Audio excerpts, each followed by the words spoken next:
City one news के साथ मैं हूं एंकर पर्सन कोमल बुखारी। पाकपतन गंदम स्मगल करने का अनोखा अंदाज, मकई की आड़ में गंदम स्मगल। पाकपतन एसी पाकपतन खावर बशीर ने जिला पाकपतन से 1200 तोड़ा गंदम स्मगलिंग की जाने वाली 2 गाड़ियां पकड़ ली।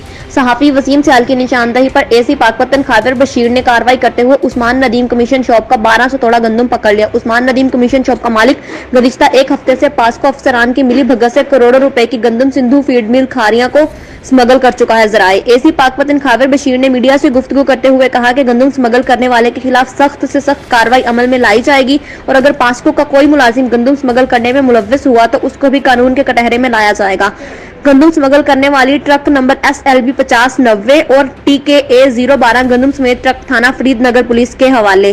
रिपोर्ट हसन बुखारी से। ये 2 ट्रक गंदम जो है तकरीबन 1200 तोड़ा आपने पकड़ा है, गैर कानूनी जो बाहर जाने की कोशिश कर रहे थे, इस हवाले से आप क्या कहेंगे? ये जनाब बड़ी अफसोसनाक बात है हमारे कमीशन एजेंट साहब की तरफ से, या ये जो भी इस स्मगलिंग में मैं तो कहूँगा मुलव्वस हैं कि इर्द गिर्द इन्होंने मकई रखी हुई है, अंदर इन्होंने गंदम रखी हुई है। 600 तोड़ा एक गाड़ी में है, 600 तोड़ा दूसरी गाड़ी में है और एक तीसरी गाड़ी भी है, वो भी इंशाल्लाह ताला मैं फिगर आउट कर लूँगा कि वो कहाँ पे है और कहाँ। एक मैंने वहाँ पे जमाल चौक में कंडे के करीब पकड़ी है, दूसरी मैंने यहाँ पे आके पकड़ी है। दोनों गाड़ियों को नंबर दोनों गाड़ियों के नंबर, एक गाड़ी का नंबर मेरा ख्याल है 5090 है, दूसरी गाड़ी का नंबर है 012।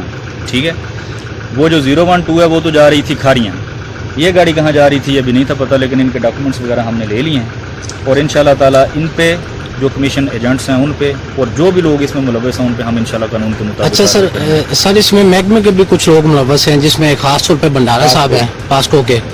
नहीं, अब हमारे लिए अभी तो आपके नॉलेज में होगी ये बात, क्योंकि हम ये चीज़ें भी डिस्कवर कर रहे हैं। अगर इसमें महकमाना तौर पे कोई ऑफिसर या ऑफिशियल इसमें मुलव्वस होगा तो इंशाल्लाह ताला DC साहब के नोटिस में वो बात लाई जाएगी, उसको भी इन्वेस्टिगेट किया जाएगा और उसके खिलाफ भी कानूनी कार्रवाई की जाएगी। शुक्रिया।